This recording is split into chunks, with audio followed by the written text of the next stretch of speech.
Assalamualaikum warahmatullahi wabarakatuh. Hamdan wa syukran lillah. Setiap manusia, apalagi yang sudah dewasa, berumur, tentu menginginkan pernikahan. Karena sesungguhnya pernikahan itu adalah fitrah manusia dan kesunahan Nabi, berangkat dari ayat Al-Quran yang menyatakan fankihu ma thaba lakum minan nisa mathna wa thulatha wa ruba', yang artinya Allahu a'lam, bahwa menikahlah kalian dengan perempuan 2, 3, ataupun 4. Maka jika kalian tidak mampu berlaku adil, maka cukuplah 1. Selanjutnya ada hadis yang mengungkapkan bahwa ya ma'syaras syabab man istata'a minkum alba'ata falyatajawwaz fa innahu aghaddu lil basari wa ahsanu lil faraji. Wahai sekalian para pemuda, barang siapa yang kalian sudah mampu untuk menikah, maka hendaklah menikah. Karena dengan menikah itu dapat memelihara mata kita dari segala fitnah dan lebih memelihara terhadap kemaluan kita dari hal-hal yang tidak terpuji. Apa sih pernikahan itu? Oleh para ulama dalam kitab-kitab mu'tabarah dijelaskan bahwa an-nikahu ad-dham awil wato. Secara bahasa bahwa dapat dijelaskan yang namanya nikah itu yaitu dham, itu mengumpulkan atau berkumpul, awil wato ataupun hubungan seksual. Namun secara istilah juga dijelaskan oleh para ulama di dalam kitab-kitab mu'tabarah, terutama di dalam kajian fikih Syafi'i, bahwa an-nikahu aqdun mustamilun ala syuruti wal arkani. Artinya bahwa pernikahan ialah satu akad yang terkandung di dalamnya atau terpenuhi di dalamnya syarat-syarat dan rukun-rukunnya sehingga dianggap sah. Juga ada definisi lain, yaitu aqdun yatadammanu bihawatin bilafzit inkahin atau tazwijin. Artinya yaitu satu akad yang mengandung legitimasi pembolehan wato, hubungan seksual, dengan lafaz inkah ataupun tajwiz, itu perkawinan. Nah, itulah pengertian daripada nikah secara istilah di dalam syariat Islam sebagaimana kita kaji dalam kitab-kitab fikih mu'tabarah.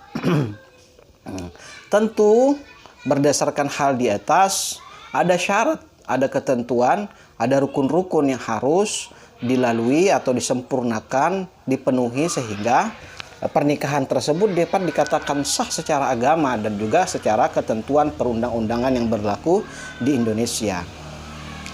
Yang pertama yaitu adanya zauj wa zaujah, atau adanya mempelai laki-laki dan mempelai perempuan. Nah, itu menjadi wajib. Mana mungkin ada perkawinan tanpa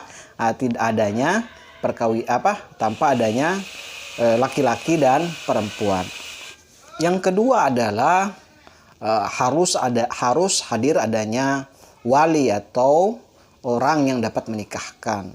Siapa itu wali? Itu orang yang berhak untuk menikahkan perempuan tersebut, baik itu ayah ataupun saudara laki-laki dari perempuan.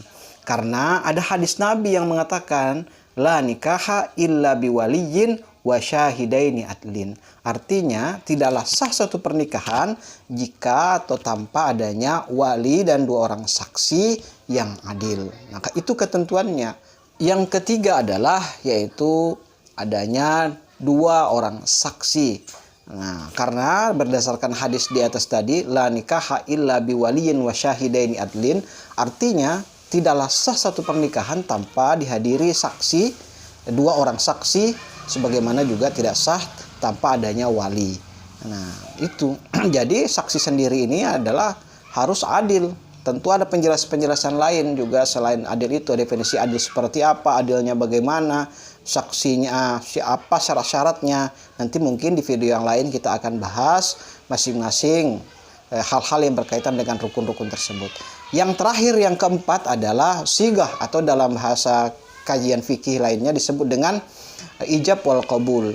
Makna daripada ijab yaitu ungkapan dari pihak perempuan yang mengatakan bahwa aku nikahkan engkau dengan anakku, atau yang diwakilkan biasanya oleh penghulu KUA atau naib dari KUA, yang mengatakan aku nikahkan engkau dengan seorang perempuan yang bernama bla bla bla binti fulan.